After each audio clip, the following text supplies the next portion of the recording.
Tarixdagi Uyg'ur zambiriki va İsmail Usta. Hozir Xitoyning Beijingdagi atalmış Xitoy tarixiy muzeyida Moğol Yuan sulolasi davrida milodiy 1332-yili yasalgan bir mis zambirak saqlanmoqda. Bu zambirak hozirga qadar tepilgan qadimki harbiy qurol yodikorliklari ichida dunyo bo'yicha davri eng uzun bo'lgan zambirakdir.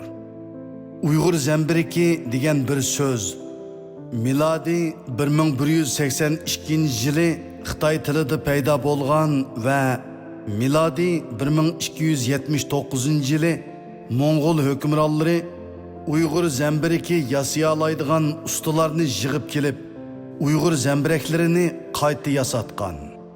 Demek, Xitoyning atalmış tarixiy muzeyida saqlanayotgan 14-asrdagi Moğol zambiriki butunlay Uyg'ur ustikorlarini yig'ib kelgandan keyin yasalgan zambiraklar edi.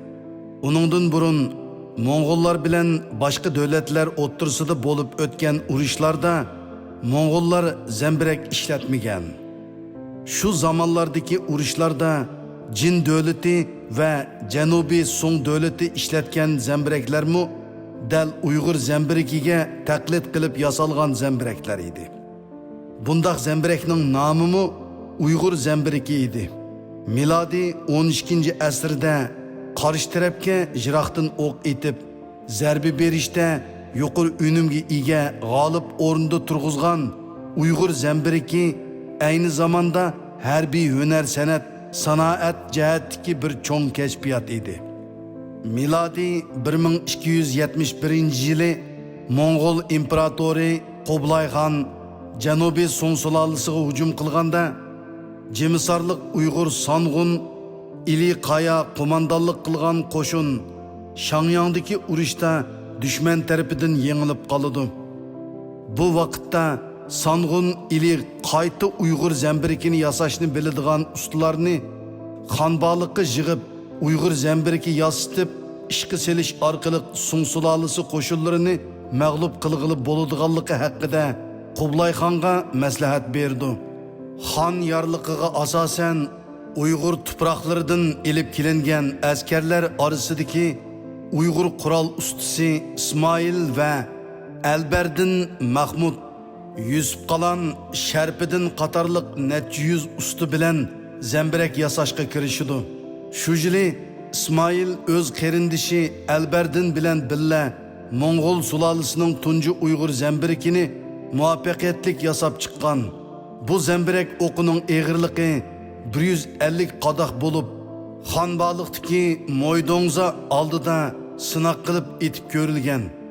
Zambirakdan etilgan o'q yer zaminni zilzilaga keltirib 300 chasi metr keladigan doira ichidagi narsalarni ko'ydirib kulga aylantirgan.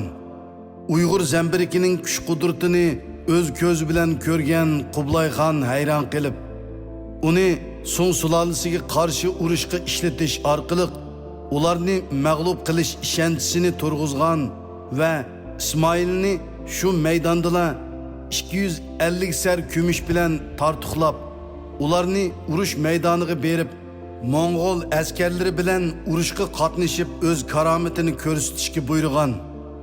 Shunda qilib Shangyangdagi hal qilg'uch jangda İsmail zambirak qo'shinini o'zi boshqurgan va birinchi pay o'qni otganda nishonga dal tegib, Shangyang shahrining o'ttirisiga tushgan ham imoratlarni o'rib, shahar qurilishini hukm talqon qilgan. Shangyang shahrini qo'g'dayotgan Song sulolasining Sanguni Liu Wenxuan shaharni tashlab qochgan va yo'l ustida Moğol askarlari tarafidan asirga tushgan. Shuningdan keyin İsmailning uzildirmay Uyg'ur zambirikini yasab berishi natijasida Moğol qo'shinlari janglarda uda g'alaba qozongan. Shunga İsmail yana ordu tarafidan 5000 tiziq kumush bilan tartuqlangan. 1273-yili İsmail xon yorliqiga asosan Uyg'ur zambiriki yasag'uvchi ustalarga vazir bo'lgan va xon o'z qo'li bilan askar yo'tkash dastiga taqdim qilgan. İsmail ve evlatları Moğol imperiyasidagi Aksonak Uyg'urlar qatorida töhfikar erbab sanalgan. U 1274-yili hozirgi Beijing shahrida vafot bo'lgan. Uning cho'ng o'g'li Babur dadasining mansibiga varislik qilgan.